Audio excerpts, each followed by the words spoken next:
Funimation. Funimation. Funimation. Funimation. Funimation. Funimation. Funimation. Funimation. Funimation is officially dead. I think there we go. Okay, this is I'm just done with this. I'm just gonna go off the cuff because this is bothering. Okay, so about what bothers me most is that the Funimation app has stayed up for the past 2 years and still allowing people to subscribe to their service.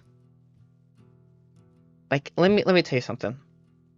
For the past 2 years, the Funimation app has not updated with any new series or shows, as they've already made the point whenever they started moving Funimation's content over to Crunchyroll, even though there's still the situation that not everything from the Funimation app has moved to the Crunchyroll site, is that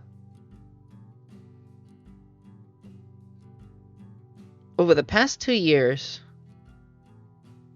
people who don't know any better have been paying for Funimation when Funimation hasn't been getting any new shows. All the new shows since their merger and acquisition has been on Crunchyroll. The only shows that have been updated on Funimation have been shows that are sequels. That are sequels and continuations of shows that were already on Funimation. And most of those shows are stuff that are already on Crunchyroll. My issue is that both apps existed in parallel. The Funimation app should have ended many years ago, and probably made it, when they were trying to get people off of the Funimation app to going on to Crunchyroll, that they should have just probably left Funimation as so people can access their digital media, and to probably, the situation now as they're now formally shutting down the service, that they should have probably transferred people's licenses. Well, at least gave the option to people's licenses of their digital media. That I will give the case, buy physical media, buy Blu-ray discs, buy DVDs, buy fucking VHS tapes, own your media. But in this situation, the only way that an individual was able to get digital copies of these movies and shows was to have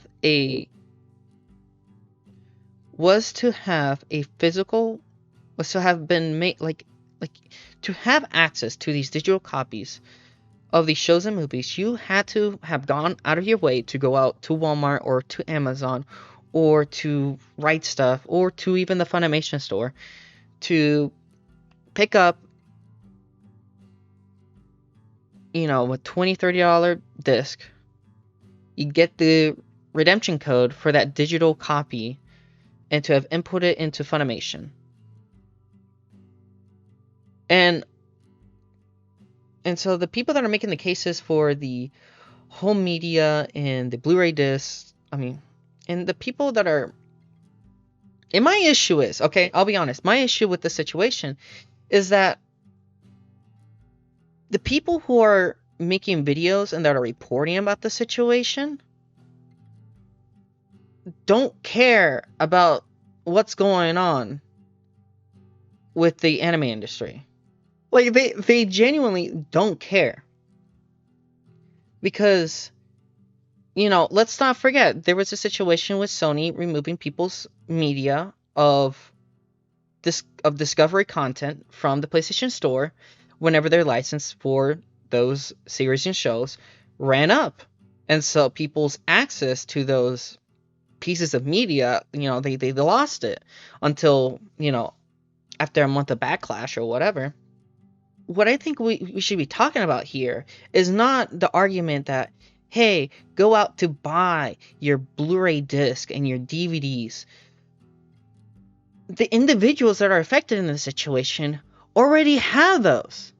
What we should be making the situation about is how will Crunchyroll compensate the individuals whose, digital medias, are lost. I mean, digital rights of these shows and media are lost. In this situation,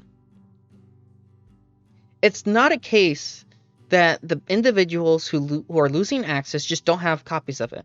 They do have copies of it. The message that was given to individuals that decided to get these copies was like they have a forever license. I believe actually it was from TechLink that I got this from. That it was from. And when you say that, and if that's the case, and your response when you're shutting down the service is to be like, hey, well, you may be losing access, your personal access to these shows and movies, but you can sign up to the Crunchyroll and have access to maybe those shows again, but if you have the subscription to Crunchyroll. And I'll be honest, fuck Crunchyroll. Fuck Crunchyroll. What Crunchyroll should be doing is compensating the individuals who are losing access to their media, and or make a deal to the individual affected. As you know what, I'll say this: I'm an individual who's affected about this. I bought 2 copies of Dragon Ball I bought 2 copies of Dragon Ball Super Broly, one on DVD and one on Blu-ray. Both came with digital copies. I've used my DVD digital copy for the movie, and I've had access to it through Funimation. I also have an unused copy from my Blu-ray copy, and I'll be honest, for the past couple of years, I've been having issues, trying to redeem the code. Individuals that are affected by this, already have the copies.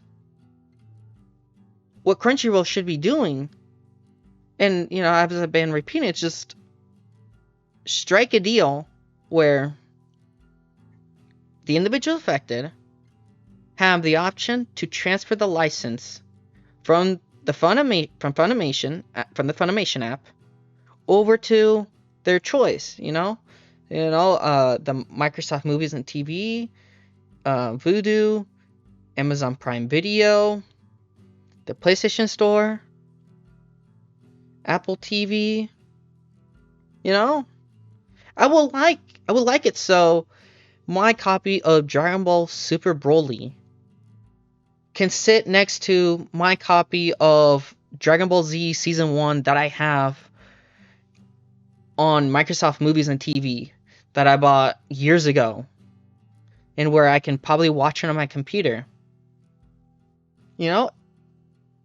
People are also talking about the situation with the potential price hikes of the individuals affected.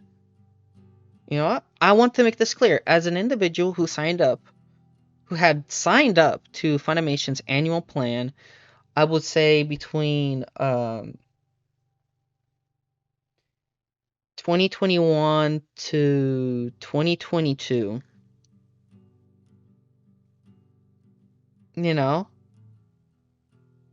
I spent $80 on that subscription for that annual subscription. It was the basic plan, but I still bought the subscription. Individuals that are being affected by the price hike, or individuals that essentially were grandfathered into, from Funimation's price hikes that they've probably had for the past couple years. These individuals probably signed up day one whenever the Funimation Now popped up, and we're been paying the $4.99 or the $50 annual plan of that time. Now that they're migrating everything over to Crunchyroll, they're expected to sign up for their Mega Fan subscription. The situation is just they sign up in a time in a period where the subscription was different, and now, you know, they were grandfathered in, like their rates stayed the same with Funimation, even though Funimation's prices have changed and whatever. And from last I remember, the price for Funimation subscription was the exact same as Crunchyroll by the time that the merger and acquisition happened. I feel bad. People have to pay more, but the sad fact is that that's been the rate. It's not some evil price hike. It's what it is. I mean, the thing that I believe people should talk about more in this situation is probably, the fact of the matter is people are waking up to the fact that Crunchyroll has a level of control over the anime industry that is scary to see. But I think what some people need to think about and talk about more is probably the situation that came out last month. Because this presents the reality of the situation with Sony merging Crunchyroll and Funimation.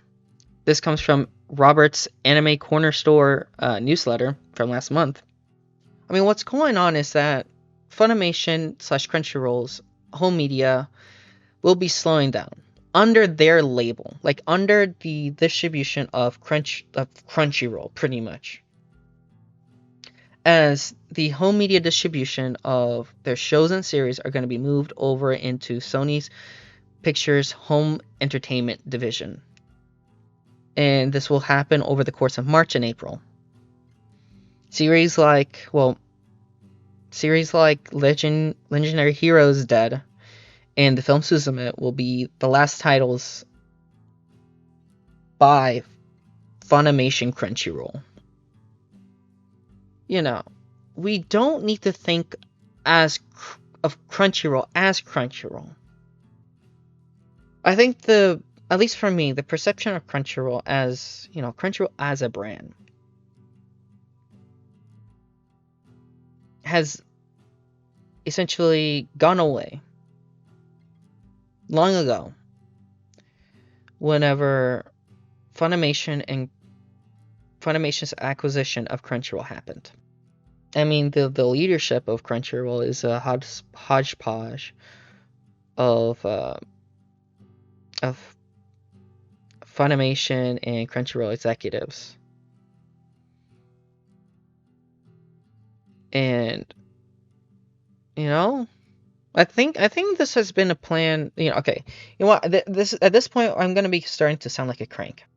I believe whenever the Funimation app was created, ever since the creation of Funimation app, Funimation has had a partnership with Sony since 2016 with the creation of Funimation Now. And in 2016 was whenever Funimation and Crunchyroll they started their partnership. Funimation in the past for streaming had been using the service Hulu as to host their series and shows for free. But 2018 rolls around and Sony buys Funimation and Funimation ends its relationship with Crunchyroll. Between 2018 and 2020, Funimation under Sony buys up all the other English-speaking anime distributors like Madman Entertainment, Manga UK, and Crunchyroll. During this period, they also do some buying, and where they buy Viz Media Europe. Eventually, 2020 rolls around, and under Sony, Funimation buys Crunchyroll. They go through, they get all the approvals, and the acquisition happens. But in 2021, Funimation rebrands into Crunchyroll. The situation is not that, Crunchyroll is the bad guy. Okay? Crunchyroll, as we've known it, has been long gone. and Funimation too. This has been an illusion for the past few years, and people are waking up to it. Funimation dubs, they become Crunchyroll dubs. Eventually. Just this past year, Crunchyroll buys Right Stuff, who has their own anime label, which is Nozomi. As I made a video about before, under Sony, here's all the anime labels that are under it. There is Sony's own brand, and where they also used to produce anime series in Japan, and also bring them, and they also have an American branch over here, which is Aniplex. And then under Aniplex, because Aniplex is technically under Sony Music, and so under Sony Music, which is Aniplex, and Sony Television, there is Funimation. Under Funimation, there's Manga UK, there's Madman Entertainment, there's also All Anime, and there's also Crunchyroll. And then under Crunchyroll, because eventually Funimation rebrands into Crunchyroll, and also all the other labels, they fold into Crunchyroll. Under Crunchyroll, there's Right Stuff, and then under Right Stuff, there's Nozomi Entertainment that is under Crunchyroll. It's the illusion of options. What's going on in this industry is everything's consolidating. Everything's consolidating into Sony, okay? The reality of it is it's Sony that's having a tight grip over this industry. It's not Crunchyroll.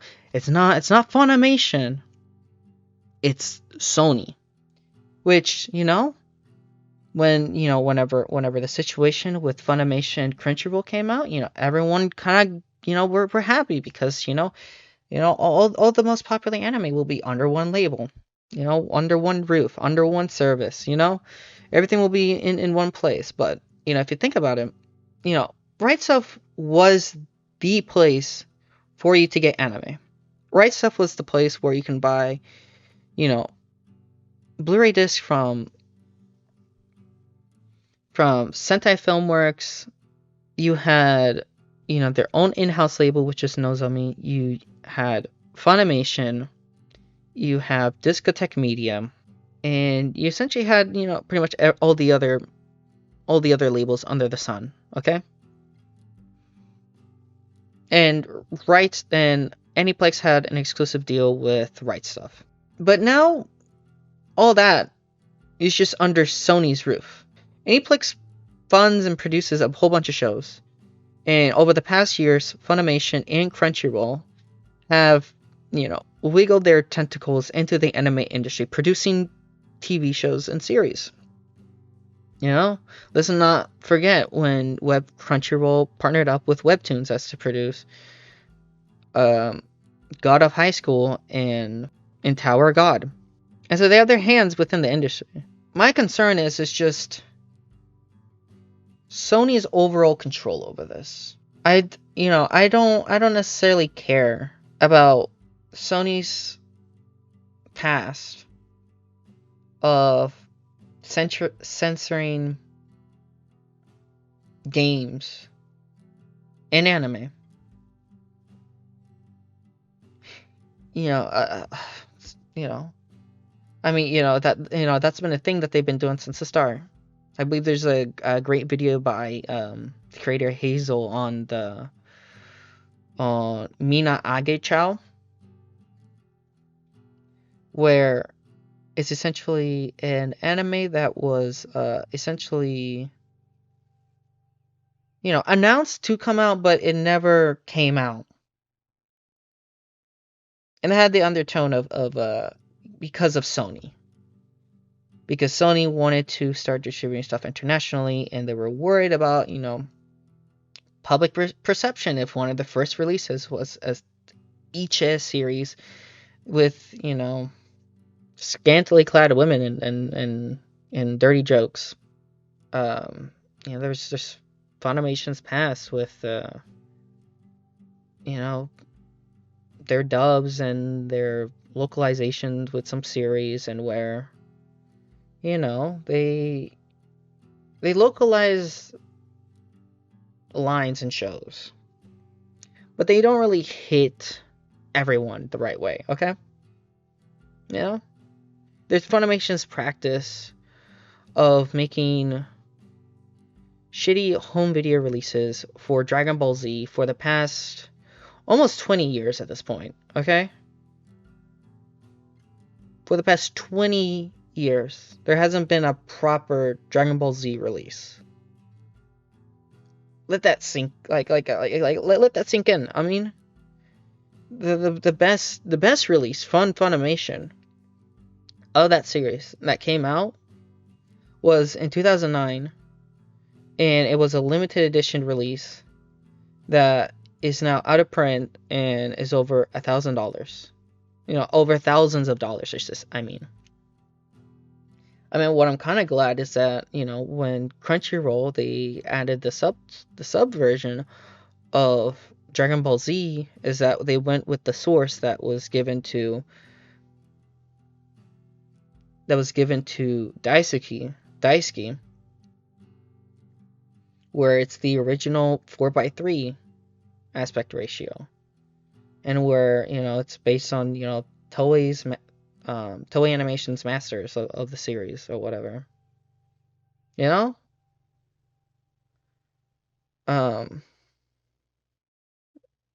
You know, it's kind of fucked. As I said in my last video, you know, I care for this industry and the people that work in it. I love all the people whose livelihood and life are centered around it. I mean, I kind of I'm not say jealous, but, you know, kind of admire those people. You know, I've been trying to get to know, you know, individuals that are in this industry. I know some who are trying and fighting to get into the industry, and I know individuals who are whose whole lives have been following the industry and following the history of it. I just don't want the story of, you know, what is now Crunchyroll to start where Crunchyroll was created in 2006 by a group of, you know, college kids, and where it ends up being that, oh, Crunchyroll buys out Funimation, and, you know, everything's now under their roof. Because in reality, it's not that. The situation is the history of that of Crunchyroll, is the history of that of Funimation, is the history of that of Right Stuff, and the individuals that worked for Manga UK, the individuals that worked for Mad Men Entertainment, All Anime, you know, the people that they partnered with, the, you know, the whole history of individuals, you know, fighting for anime. You know, think about this. Like, okay, I don't want to demonize Sony, but, you know, I'm gonna keep circling on this. It's Sony. It's literally just Sony. You know, they may have the face of Crunchyroll. They may have the leadership of Funimation. They may have the people working at distribution centers, you know, fulfilling Crunchyroll, you know, with the individuals that were working at Right Stuff. But in reality, you know, everything will go back to Sony. I mean, you know, I would make a comment where, like, you know, sign up to High Dive, support, you know, Discotech Media, and it's not a situation like in Japan where, even though every show and series are created by the studio and whatever, you know, whenever they get a Blu-ray release, or DVD released, or soundtrack, Well, I wouldn't say soundtrack, but Blu-ray and DVD release, that money goes back to the studios. All the money that's going into licensing these shows and things of that sort internationally goes back to the production committees that are producing the shows. In reality, what you're funding is the funding of more shows into being produced. Most anime studios, they don't see the revenue. What the only money that they see is them being commissioned to produce a show, and then probably seeing the money if it gets a home video release in Japan. And in the hopes that they get commissioned again to produce a second season, or to produce another series by a similar production committee with all the same producers. Sony with Aniplex and Crunchyroll and Funimation and all the other poly labels that are getting their hands into producing. I'm literally forgetting the fact that whenever the merger happened, the individuals that were subtitling shows for Funimation, and this comes from the Canapa Effect video on Crunchyroll and Sony's and Funimation situation, that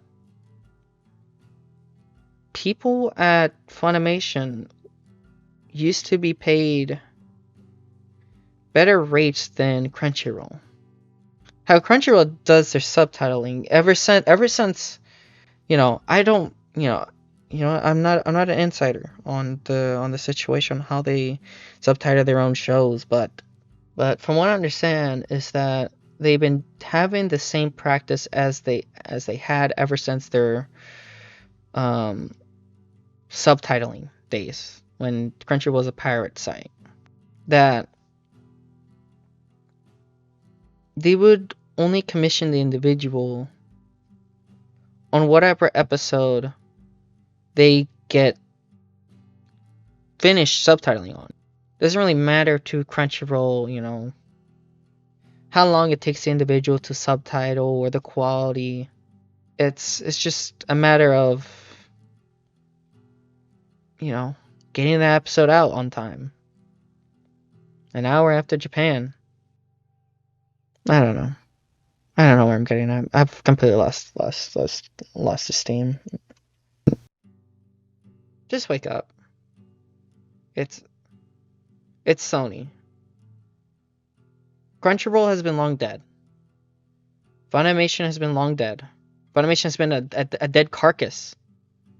The only reason why nobody stoked up the flames or whatever was because people were still seeing the body. But now the body is finally rotting. And they're now awake and seeing the situation as the situation is. I bet in the next few years, Crunchyroll is just going to end up as some just Sony's anime label, like Sentai Filmworks is for AMC, like Viz is for Warner Discovery. I just hope that this, everyone ends up following what's going on, because you don't know what's going to happen soon. And you guys may be surprised, but so Funimation Shutdown. Essentially, what this presentation shall present is essentially the current situation that's going on with Crunchyroll Funimation. Essentially, what I've done, and as to make it as I've most likely have made it public at this point. I have been able to get my copy of Dragon Ball Super Broly from the Funimation app onto Microsoft Movies and TV. And I will explain to you the process from essentially recapping the situation that's happened, to essentially my email exchanges and fighting with customer service, and with Funimation / Crunchyroll, and and essentially what's happened, and me finally getting my copy, and wrapping this all up in a nice bow. Okay. So what we need to know is essentially what has happened. So here's a timeline of events of what's gone on with Funimation and Crunchyroll. Essentially, this is the timeline of essentially Funimation partnering up with Sony, from Funimation's partnership with Crunchyroll to share titles, to Sony's acquisition of Funimation, Funimation's ending its partnership with Crunchyroll in sharing its titles, the situation with AT&T and their debt, which then leads into AT&T selling Crunchyroll to Funimation, and then essentially Funimation moving its titles to Crunchyroll, the Funimation shutting down the ability to download shows, which this is also the period when Crunchyroll shut down Rightstufanime, and to this year when it was announced that Funimation has shut down. So what's going on? Okay, now what we need to know is that the Funimation app as we know it now did not exist until 2016. Essentially what's going on is that in 2016 it was announced that Funimation now was coming out, and also as to be completely transparent, a lot of the images in this presentation are cut and paste together as to streamline this whole experience that I've had, and as to give you the essential information that you need to know. At the end of the video, I will have all sources down in the links in the video's description for you to check out if you want further reading and to know the sources. But I've cut and paste these as to make this presentable and digestible to you. So essentially, Funimation launches the Funimation Now app, and Funimation gets into a partnership with Sony as to essentially work in the video streaming for the app, and to help them launch this service. Then in the same year, 2016, Crunchyroll and Funimation announces their partnership as to share content. This is where essentially there's a lot of positive buzz and great great optimism of what will come of this partnership. This is also the year that I believe Otter Media would announce the Verb app, and the Verb app would launch with both Crunchyroll and Funimation content posted onto the service. Following that, in 2017, Sony Pictures acquires Funimation for $150 million. Now, this is a momentous moment for Funimation. And essentially you can say that this is what leads to our current situation today. Eventually, coming in 2018, let me get myself out of here. In 2018, Funimation leaves the Verve service.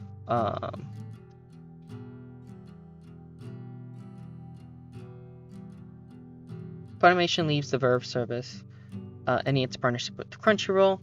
The Funimation shows and service would be replaced with High Dive later on, which then that partnership eventually ended with the essentially like sunsetting of the Verb app.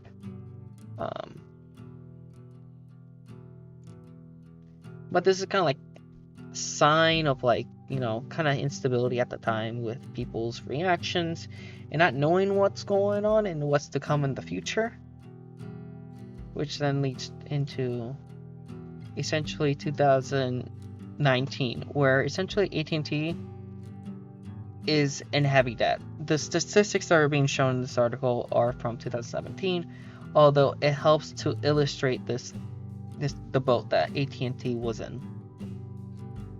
This is essentially, you know, this has to do with other, you know, media stuff, but this is also what eventually leads to AT&T eventually selling Warner Brothers. Well, not selling Warner Brothers, but AT&T merging Warner Brothers and Discovery and turning them into one business, and essentially splitting them out and splitting them off from AT&T.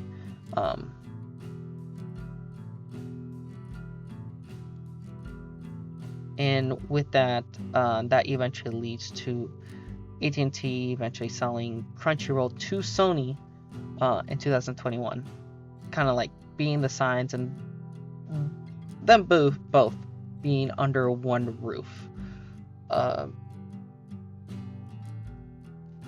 By this point, this was the period where I actually started paying for Funimation. I mean, not that I was a freeloader, but I predominantly watched my anime on Crunchyroll when Crunchyroll still had its free ads. So I was an ad user.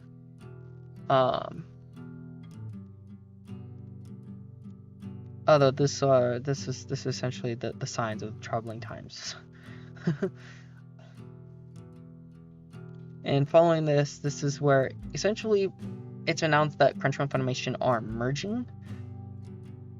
And with it, this is where essentially Funimation titles start moving from Funimation over to Crunchyroll.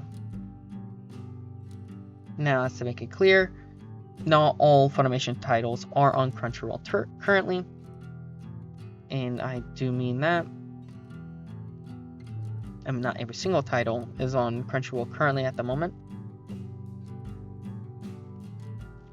Direct examples are the Demon Slayer movies, or the Quivering arc, or for the movies that adapt season 1 that aren't on the Crunchyroll app still, that were on the Funimation service, and many other series and shows and films. But this is like really the sign of what's to come, and essentially the end of an era for Funimation.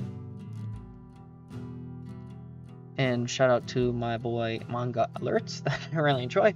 But last year it's also discovered that essentially Funimation shuts down the ability for users as to download their titles offline.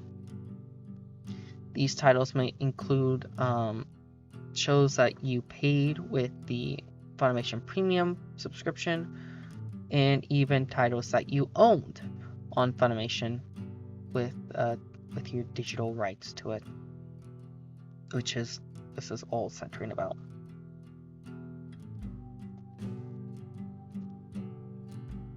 And this eventually leads us to this past February, where it's finally announced that in compliance with the merger, essentially the Funimation service is shutting down, coming this April 2nd. Now, to make it transparent, I did cut and paste the images together so I can make this more presentable. So that's why, you know, you might be missing some text, but these are the essential ideas here. So what happens is that Funimation announces that essentially you're out of luck with your digital copies, and to sign up to Crunchyroll, you know, as if you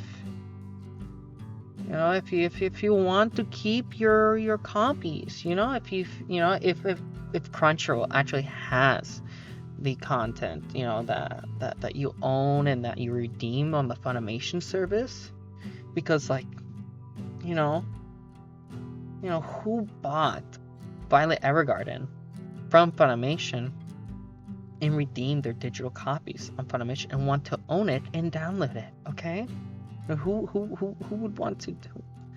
I'm just playing up the thing, but you know, this is not a proper response, and obviously there was humongous backlash due to Funimation's statement, and where it caused me to make the video that I have made before.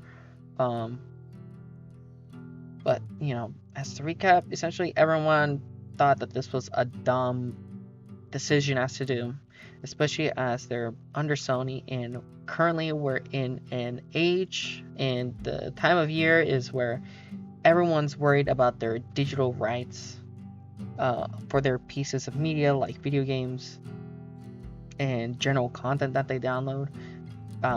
You know, not long before this statement was when the situation happened with Discovery and Sony, where PlayStation removed individuals like access to Discovery shows on PlayStation, and then you know, it just didn't help. And so a lot of people were bringing up in the conversation about this. Although what you need to keep in mind, well, what individuals who don't know or who essentially gloss over the situation is that most of the individuals in this situation, and as the statement says,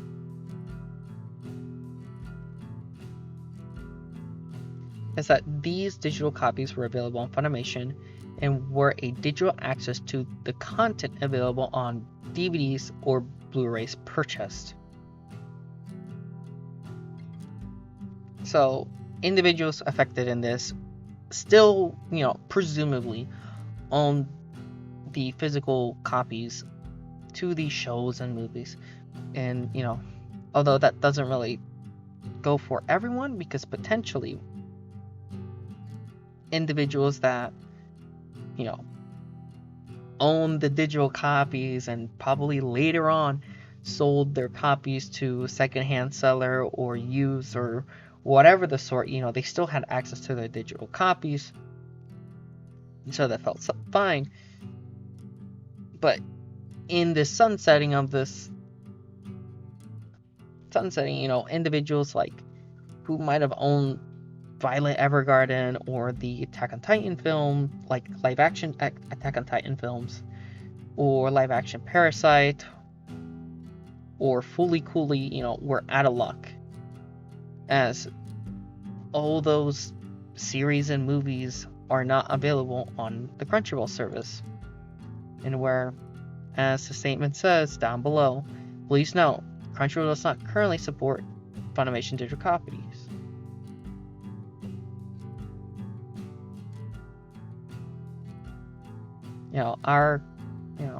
We're continuing working to enhance our content offering and provide you an exceptional anime streaming experience. We appreciate your understanding and encourage you to explore the extensive anime library on Crunchyroll.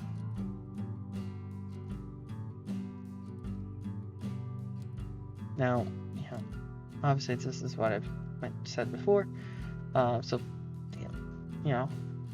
Titles like Violet Evergarden, the live-action Attack on Titan films, Ghost in the Shell 2 Innocence, Blood Sea, Parasite, live-action films, Fully Coolly, Death Note, live-action films, The Empire Corpses, Ultimate Otaku Teacher, and Tatami Galaxy are not on Crunchyroll, and so individuals affected by this, and encouraging them as to sign up and explore the Crunchyroll catalog, will be out of luck in finding the shows that they really enjoy and love. And these lists of shows and movies are shows and movies that were sold. that are physical copies that came with digital codes, that's to redeem them on the Funimation service. And I will also have a link to Blu-rays.com's database of, all the Funimation releases that included a digital copy. So, just in case if you've been affected and you do not know, there's a handy dandy list for you to look through. Although not soon after, the president of Crunchyroll essentially, got the opportunity as to come onto the podcast by The Verge, where the presenter in question was asking him questions about the situation that's going on with the Funimation shutdown, where essentially the response was that essentially, and his response was that the company is trying to make good offerings with replacement digital copies on our services.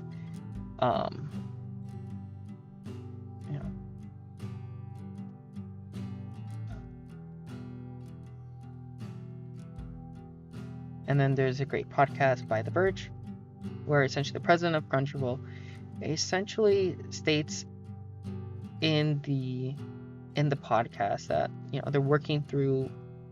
they're trying to work with people as to essentially make fair compensation, and also potentially give them replacement digital copies on other services about with their digital media that they own that were on Funimation, and that they had access to.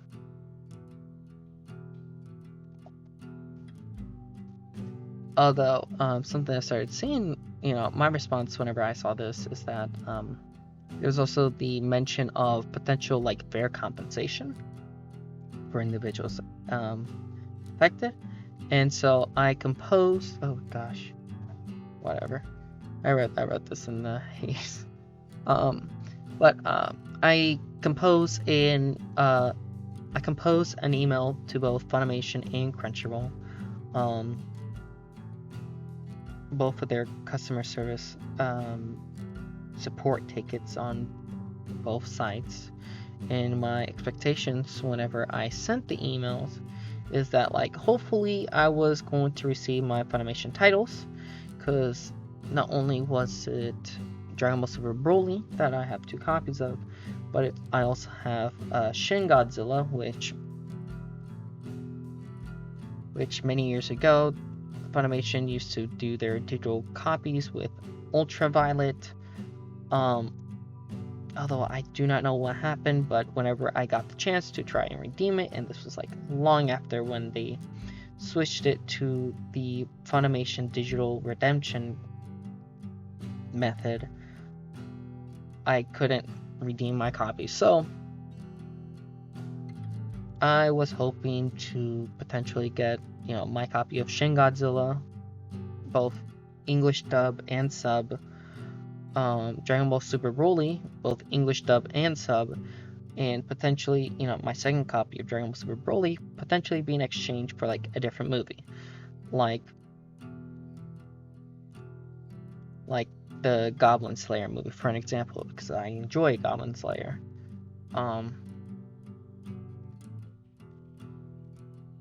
Although I expected most likely the worst case scenario to happen, in which, in reality this isn't fair compensation, because I will not have access nor keep that digital copy, because you're really just renting it and having the access to it temporarily as to watch it and view it, is that I'd get a free 1-month Crunchyroll subscription with no compensation or replacement or movement of my license from Funimation to a different service. Although, hope for best of both worlds is that, potentially I just get my copies of Dragon Ball Super Broly, both potentially English dub and sub, over onto my Microsoft account, like I've talked about before in my previous video on this situation.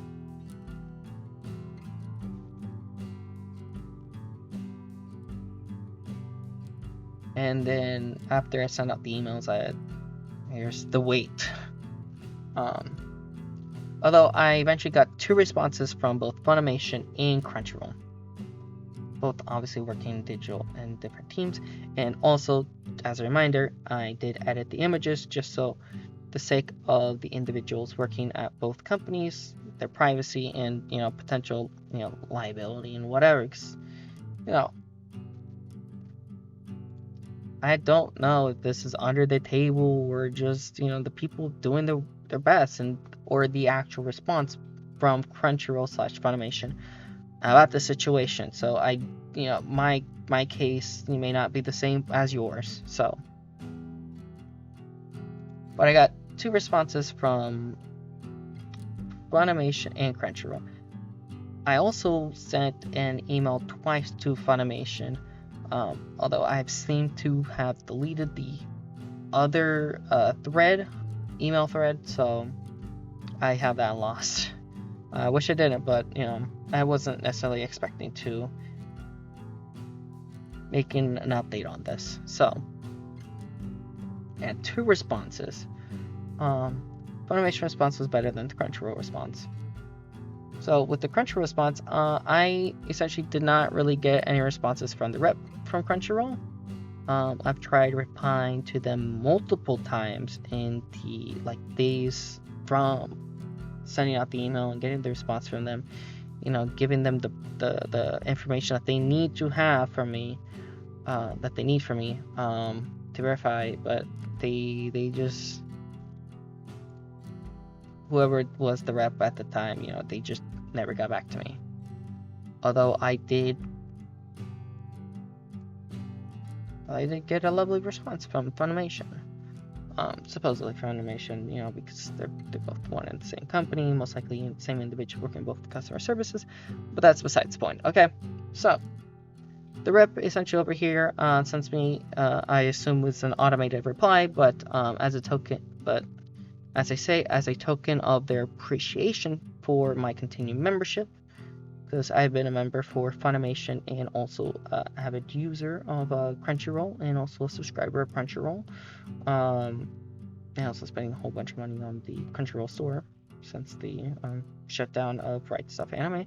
Anyways, that they sent me a 3 months of credit for Crunchyroll Mega Fan. Although the funny thing with this is that I also got a response from the second person from Funimation. So here we go with my showing. This is literally the moment when I checked my account and I was gifted Crunchyroll Mega Fan access. Although what happened is that I also got a second response from a different rep, and they also said the same thing. And so this is actually today. So by the time because it's been some time since this happened. So I've used it and it's whatever. But I was also given another 3-month subscription, so in total 6 months for Crunchyroll. Although I was not satisfied genuinely, as at the end of the day I don't have access to my digital copies that are mine,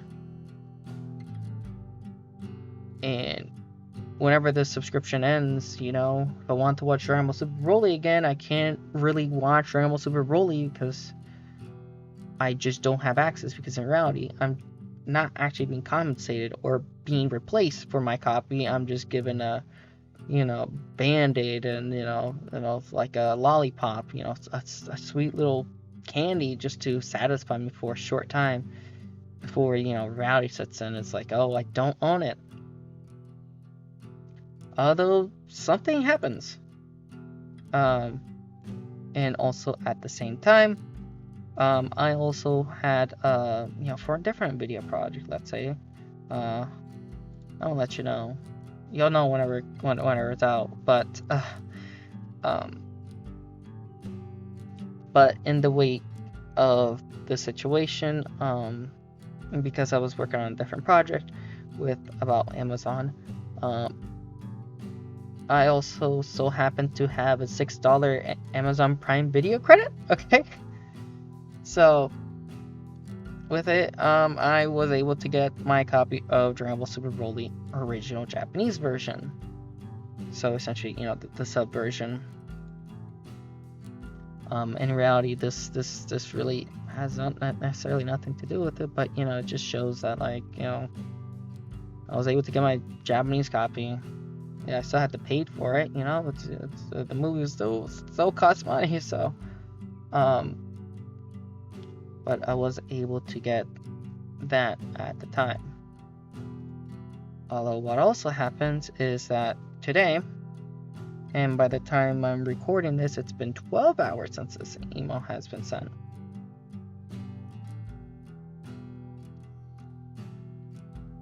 But I got a response from, I'm assuming a higher rep, because it was a different individual who essentially responded to the thread, is that on top of my Crunchyroll Mega Fan subscription, is that the individual has compensated me by giving me a Microsoft gift card code. And you know what I can get with a Microsoft gift card code? It actually worked. I was surprised. I was hoping for a little bit more, but it was $10. Is still $10. It's not going to be enough as to cover the cost for Dragon Ball Super Broly on the Microsoft Store, as at the time when the Funimation shutdown situation in February was going on, was when Microsoft was having the anime sale for the month. So almost every anime title was like $5. But hopefully something like that comes soon. But $10. But you know what I was able to get with this? I was able to get my copy of Dragon Ball Super Broly English version. But still, I now own both the Japanese and English version of Dragon Ball Super Broly, like I once did on the Funimation app. And why did I make this? And why am I being open in this event that I could have probably updated at the media time when this happened? But I'm doing it now. Well, is that my case should serve as a precedent, as a way for these types of situations with digital rights management of digital media should be taken care of, as a subscription is not fair compensation for individuals in these situations, and for individuals affected, create a Funimation and Crunchyroll ticket and let them know your situation, so you get what you're worth. Especially with individuals who've redeemed titles like Violet Evergarden, the live-action Attack on Titan movies, Ghost in the Shell 2, Innocence, Blood Sea, Parasite live-action films, Fooly Cooly, Death Note live-action films, Empires of Corpses, and Ultimate Attack of Teacher and Tatami Galaxy.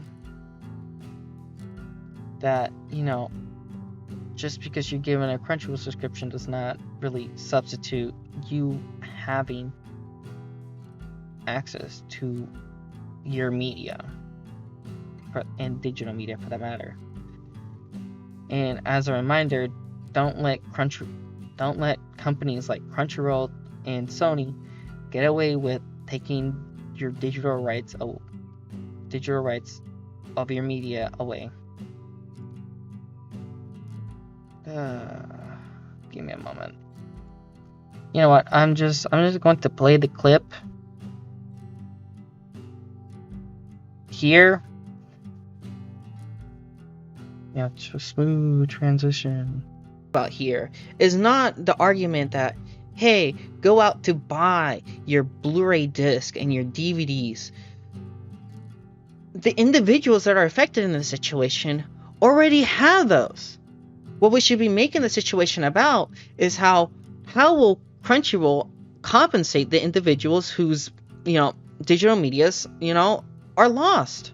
I mean, the message that was given to individuals that, decided to get these copies was like they have a forever license. And if that's the case, and your response when you're shutting down the service is to be like, hey, well, you may be losing access, your personal access to these shows and movies, but, you can sign up to Crunchyroll and, have access to maybe those shows again, but if you have the subscription to Crunchyroll. Should be doing, and, as I've been repeating, it's just strike a deal where the individual affected have the option to transfer the license from the Funimation app over to their choice, the Microsoft Movies and TV, Vudu, Amazon Prime Video, the PlayStation Store, Apple TV. I would like it so my copy of Dragon Ball Super Broly can sit next to my copy of Dragon Ball Z Season 1 that I have on Microsoft Movies and TV that I bought years ago. But at the end of the day, and as a nice little bow to tie on the situation, is that I finally have the opportunity as to have Dragon Ball Super Broly next to my copies of Dragon Ball Z Season 1 and Dragon Ball Super Season 1 on my Microsoft Movies and TV library account. Which genuinely I would have never expected this, but, we have low expectations. You can really get those expectations over her. When you have low expectations, you don't really expect much. But I'm happy in this situation, although I'm only me in this situation, and there's many other people who are affected in this situation, and especially as I would say the time is ticking. Do what you can, and don't get tricked by these greedy companies and not being fairly compensated and owning your digital rights to your media. A month ago, ANN reported that Crunchyroll will be migrating all products from Rightstufanime onto the Crunchyroll store by October 10th. And I'm a little concerned for the anime industry. This has been thoughts that have been brewing ever since Sony's acquisition of Funimation, and then the subsequent acquisition of Crunchyroll by Sony, and then the merging of Funimation and Crunchyroll together. And then Funimation taking the name of Crunchyroll, and then Funimation, well, what formerly was Funimation, moving most of anime titles that they had for streaming onto Crunchyroll. I say most because not all of their catalog has been moved onto Crunchyroll. I'm just a little concerned with the anime industry at the current moment. Let's be clear. What you need to know is that what we know as Crunchyroll is owned by Sony and Sony Music Group, which Sony Music Group is Aniplex. Aniplex being the producer of a lot of shows like Sword Art Online, the Persona animes, the Nier Automata anime that recently aired, Demon Slayer, and they produced the $150 Blu-rays that are exclusive onto Right Stuff. Sony, obviously being Sony, Aniplex themselves, they embedded themselves in the production of different anime works. So has in recent years with Crunchyroll in what was formerly Funimation. The thing about my concern is that what we know as anime title, like the United States anime industry, does not necessarily exist within a bubble. It exists within like around the global chain of anime and how it's actually exported to even other countries. Like anime, for an example, not all anime titles that are released internationally are done directly with the studios and the production committees and the people working on the series. Some, if not most of the time, a lot of those shows that are exported to different countries, they're normally sub-licensed from an American licensor. With the American licensor being the people that, they make translations in English. Every country has, I'm not going to say anything about translators, but a lot of translations for shows, it's known that some of them are translations of translations, okay? Like, something that I understand from back in the day with the Sailor Moon dub is that the Spanish dub for Sailor Moon was sub-licensed from Deke Entertainment to the Spanish producers of the dub. And with that, the people producing the dub for it, they took on the names, characteristics, and essentially all the content from the Deke dub of Sailor Moon, aside from the visual content. And a lot of shows that are exported internationally are done through that method. It's much easier as to get an English translator, like English to native language translator, than to find a Japanese to native language translator. Even from what I understand, even translations from Crunchyroll, there are internationally, like subtitles for international regions. The subtitles for whatever series Crunchyroll have licensed, those international translations are based on the English translations for those shows. At least I've heard that running around. And I'm just worried. I'm just worried for the industry. I'm worried because this is an industry that I really care for, and it's an industry that I have seen the growth since 2017/18, especially as Crunchyroll, whenever they were owned by Otter Media, they made a big push with whenever they created the Verve app, and whenever Funimation and Crunchyroll had a nice relationship with one another before Sony bought Funimation. Because back in the day, if you don't remember, Crunchyroll and Funimation, they got into a relationship where they were mutually sharing titles on their services, and they would share the titles on Crunchyroll, but then also on Verve. Verve having most of the shared titles from what I remember at the time, because now Verve does not exist anymore since recent things in the industry that's gone on. And to make my concerns more clear, I'm worried that not that it's an issue, but that prices for the general consumer of anime, for specifically anime Blu-rays and DVDs, I believe Funimation still produce those, especially with I shouldn't say Funimation. I mean Crunchyroll producing Blu-rays and DVDs. I'm hoping the prices don't go up. I'm hoping that what I don't want is that Crunchyroll's releases for anime to become the same type of releases that Aniplex do with their own anime series. Aniplex, if you don't know, is a producer of anime. They also are a licensor of anime.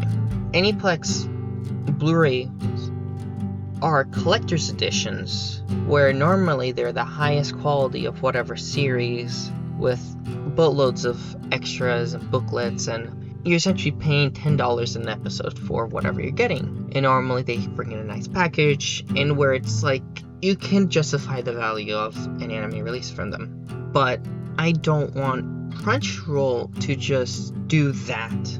I've noticed how Crunchyroll in recent years have been making both, limited editions for those series and then standard editions for those series, in which I think it's fine and dandy. I get the incentive of having individuals. No, that's not even it. In reality, from what I notice from retailers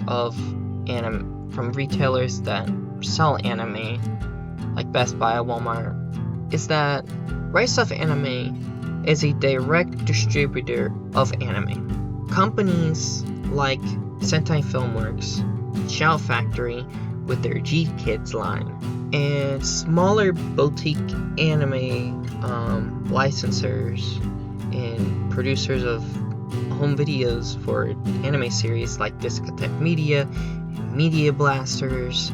A lot of those people, they go through Right Stuff to distribute the anime. And Right Stuff, what they do, they can be a direct distributor for stores for anime. My mindset is that, and because Right Stuff directly distributed anime, a lot of retailers rely on Right Stuff as they receive their products. Sure, most of these independent labels could go through Amazon, Walmart, Best Buy as direct distributors, in which clearly that's what they do. But a lot of smaller third-party shops that I see online, and where I mostly get my anime releases, I'll be honest, rely on Right Stuff to receive the anime. And since Sony owns Crunchyroll, in that sense, clearly Crunchyroll at this point is the largest distributor of anime in the United States, let alone in the world. They're the largest distributor with the most amount of reach around the world, I should say, with their acquisition with essentially former anime distributors like Funimation, Madman Entertainment, Manga UK, and then other anime distributors that are under the Sony label like Anime Limited, All Anime, and Aniplex. Sony clearly has too much control over the industry. I would like to call it a monopoly. At least that's what my brain, whenever I look at all this, says. Sony has a monopoly on the anime industry. Crunchyroll is the largest licensor of titles out there. There's no question about it. HiDive, for an example, Sentai Filmworks, who have their streaming service HiDive, they only get a handful of select titles, and normally it's like 5 titles a season to distribute anime. And then they also have their massive catalog, which dates back like years and years, going all the way back since going back to before they were even a thing and when ADV existed. So Crunchyroll exists where Netflix is normally just producing their own titles, and currently Disney are trying to produce also their own titles, while also trying to get partnerships with certain producers as to get titles out. For an example, Disney's recent relationship that they developed with Kadokawa, and a relationship where Disney is gonna be getting like series that are produced by Kadokawa, in which Kadokawa is a large distributor of anime, novels, and manga, and normally they're a producer on a lot of series. There's an amazing deep dive about this. There's a video by Pause and Select about Haruhi Suzumiya and the anime mix, if you really want a deep dive on it. But the short is that Kadokawa exists to make books and then have those books being adapted to anime so it promotes their books, and where they keep producing more stuff within the anime ecosystem. And Sony exists also within that ecosystem. I want to keep calling them Crunchyroll, I want to keep calling them Funimation, I want to keep calling them by all the other labels, but in reality, it's just Sony. Crunchyroll is not Crunchyroll. It's not the company that was founded in 2007 by 3 guys in college where they come up with the idea, hey, there's like college kids or whatever, and they want to get anime, and where we exist within an era where the main consumption of anime is piracy and or buying expensive Blu-rays or trying to catch whatever series that it puts onto Toonami. And so let's make a site where people can upload their fan subs. And then that website grows out and becomes a site where being pirated titles are now officially licensed titles, where people are open to upload fan subs and where people can even download episodes of their shows onto their hard drives. And then it becomes a site where, we're actually paying these subtitlers, but they're still not the same rates that where one would normally pay a professional subtitler over at Funimation or ADV at the time, or Bandai America at the time. And so out of that, around the 2010s, Crunchyroll is now building a catalog of these licensed titles, and where we start seeing them becoming like a seasonal, the anime streaming site. As Attack on Titan, Sword Art Online come out around that time, and then they start seeing competition from the likes of Funimation, and then they come out with their own thing with Funimation Now, and then Sentai Filmworks Anime Network then becoming High Dive. And then around the mid-2010s, you see a huge push and promotion for their streaming services and working in partnership with people on the internet to promote their site. And the explosion of anime that we're seeing now is due to that incremental growth of Crunchyroll. And then with Crunchyroll, current Crunchyroll, they also have the whole history of Funimation behind them, where the company Harmony Gold, they fail to bring Dragon Ball to the West. Someone gets a call from their uncle, and they get the ability as to bring Dragon Ball over to the United States, and where they make an entertainment company, where eventually it gets too expensive to produce that show, and where they decide to just, hey, let's make this in-house in Texas. And where from there, with a partnership with Cartoon Network, with Toonami, you eventually see the formation of